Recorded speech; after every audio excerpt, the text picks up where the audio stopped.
So it might have been an age since Konami did anything decent in the Castlevania franchise, and honestly, with the departure of Koji Igarashi, it's realistic to think we'll never get anything good ever again. Thank Vlad for the Bloodstained series, I guess, and hey, there's plenty of awesome Metroidvanias out there if you've still got the craving. I know I have. What Konami have done over the last few years, though, is re-release their older games in these awesome combo packs. We'd first get the Anniversary Collection, a humongous value package that lets you play all 3 NES games, Super Castlevania 4, the first 2 Game Boy titles, as well as the NES version of Kid Dracula, and even the Sega Genesis Bloodlines. That's a heck of a lot, and it was not expensive. We'd then see the Advance Collection, which brought the 3 GBA titles to modern consoles. And most recently, as of a few weeks ago, they've brought out the Dominus Collection, which finally brings the final 3 Metroidvanias originally released on the Nintendo DS to PC, PS5, and Switch. I've treated myself to it, but haven't yet found the time to delve into it. Before I get into particularly Dawn of Sorrow, and also because it's my birthday this week, I've decided to indulge myself and replay through the game that came a year before it in the Vania universe, Aria of Sorrow. It just so happens to be my favourite Game Boy Advance game I've played up to this point, and probably, on reflection, my favourite Castlevania too.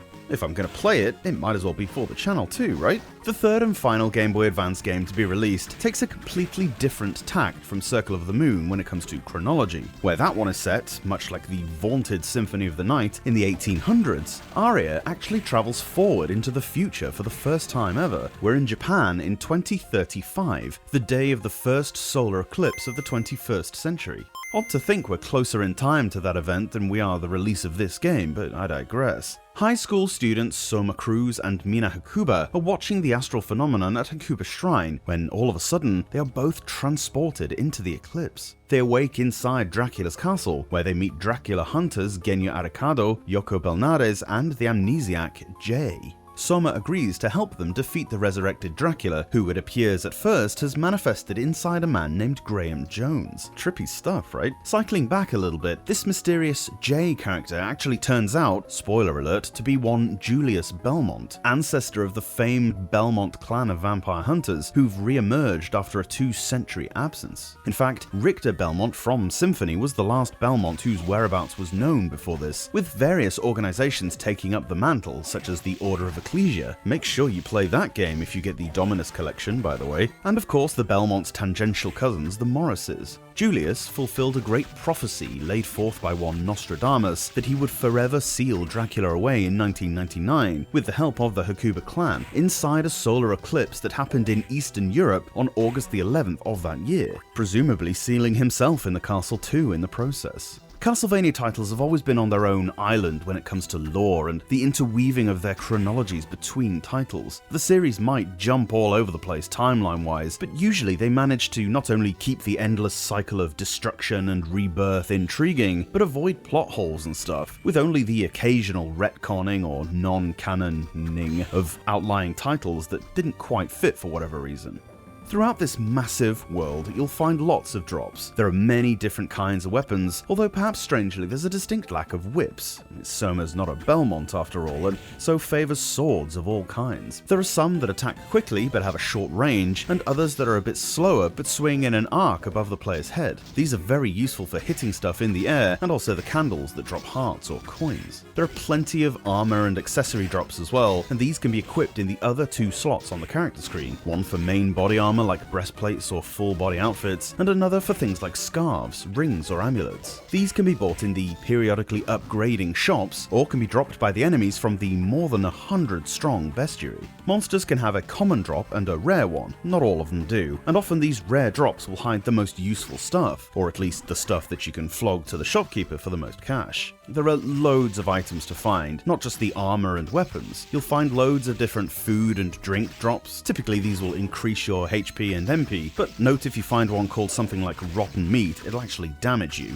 Unless, that is, you have a particular power that lets you consume it. There are also castle maps to find, 3 of them, and 3 special finds called the Ancient Books. These seemingly have no use and might say cryptic things like, the first spirit is a demon from Hellfire. These actually relate to the game's main selling point, in a way that I'll explain towards the end of the review. The challenge with series that have so many entries like this one does is keeping the games fresh, while also sticking well enough to the original theme so as not to alienate people. Aria of Sorrow distinguishes itself from others up to this point with its inclusion of the soul system. Whereas you might be used to the protagonist's magic or advanced attacks being simple things like flinging a dagger, holy water, axes, or boomerang crosses, that sort of thing, this time there are a ton more varied things to find. You don't usually find these by whipping lanterns or candles, well, some you do, but I'll get onto that in a moment, but rather upon killing an enemy. If you're lucky enough, a felled monster will fling out their soul, which can be absorbed by Soma. Now, these souls come in 4 categories. Firstly, the most common ones are the red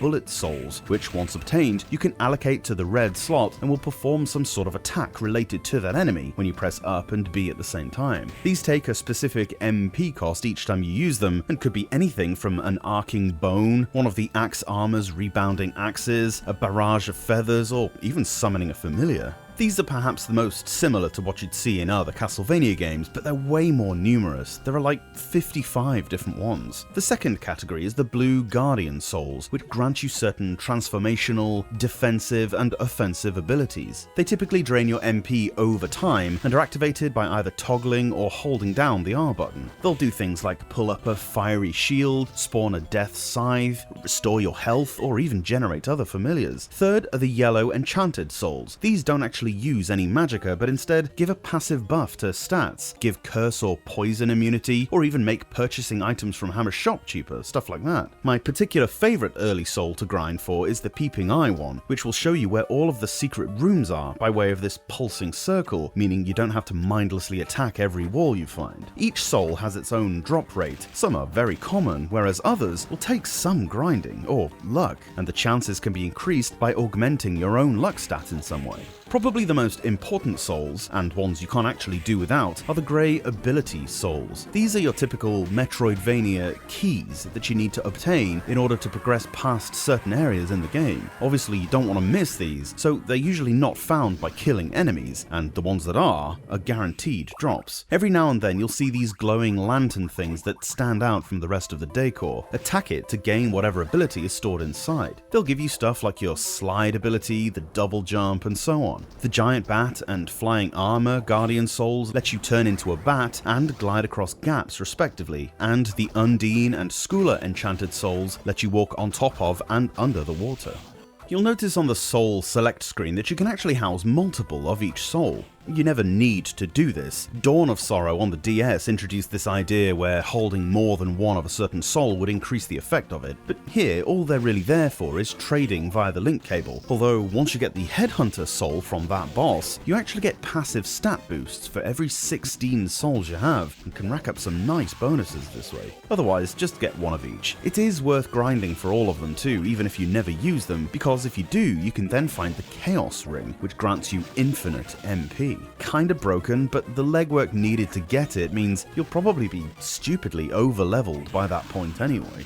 That's enough about Souls. It's such an in-depth and customizable game mechanic that we could be here all day talking about it. You know basically what to expect in terms of the world design if you've ever played one of these before. The majority of the game takes place in these monolithian, labyrinthine castles across many different areas. You'll traverse through zombie-infested hallways, underground reservoirs, dance halls, and of course it wouldn't be a Castlevania game without the Medusa head-plagued clock tower. Each area has gloriously detailed backgrounds, thematic enemies, and of course, an utterly phenomenal soundtrack. The legend herself, Michiru Yamane, took the baton this time, and that's not to say that Soshiro Hokai or Sotaro Tajima didn't do an outstanding job themselves, because of course they did, but something just feels right in the world when Yamane-san's epic prog rock, gothic metal infused music pumps away in the background to your adventure. Eerie and moody when it needs to be, but energetic and chaotic during boss fights. One of the best OSTs on the Game Boy Advance, for sure. As well as that, the sound effects are incredibly diverse and don't overstay their welcome, with with the crunching explosions of blood and hammed-up death rattles.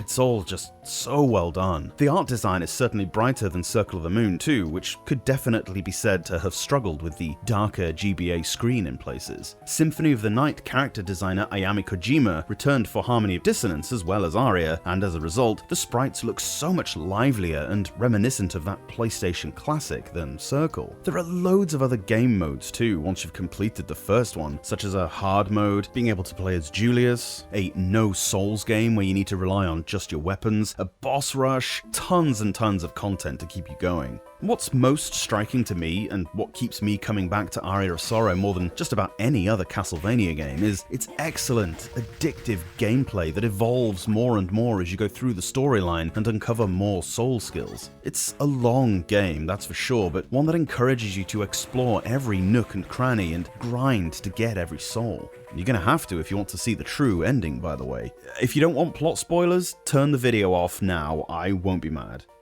Still here? Well, remember those ancient books I talked about? If you've never found them, go play this masterpiece again and do so. If you can't be arsed with that, I'll just let you in on it. The ancient books are referencing 3 specific souls. In order, they mention a demon from Hellfires, the King of Bats, and a beautiful nightmare. Now, when you're just about to fight the final boss, Graham, make sure you have equipped 3 specific souls that relate to these cryptic clues: Flame Demon, Giant Bat, and Succubus, and keep them equipped through the entire fight. Upon your victory, Soma will realize that actually Graham isn't Dracula resurrected after all, he himself is. The game will actually continue after this point, and you'll be taken to the chaotic realm, where the true final boss, Chaos, will have to be defeated to get the best ending. I haven't had time this time round to get that far to grab the footage, so you'll just have to believe me. Or, better yet, do it yourself. So yeah, I've played the game a million times, and I'll no doubt play it a million times again. It's just a wondrous adventure that's rarely been surpassed in the genre. It's a toss-up for many people between this and Symphony of the Night, but personally, the Souls mechanic and just the sheer depth of it pushes this one above and beyond for me. I've already declared this to be my favourite Game Boy Advance game out there, and while I might be very early on in the library's exploration, I just can't see how anything could surpass it.